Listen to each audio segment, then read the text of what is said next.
د روسي ولسمشر ولادیمیر پوتین وایي که څه هم په نړۍ کې هیڅ هیواد له ستونزو خالي نه دی، خو د ده په وینا اسلامي امارت پر افغانستان بشپړ کنټرول لري او د ترهګرۍ پر ضد او د نشه یي توکو د قاچاق په مخنیوي کې کار کوي.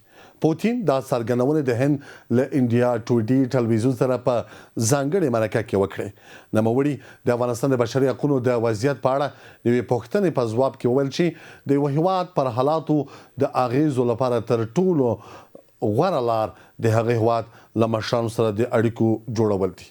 هغه زیاته کړې اړیکې له نه اړیکو غوره دی او موږ همدا لار تعقیبوو.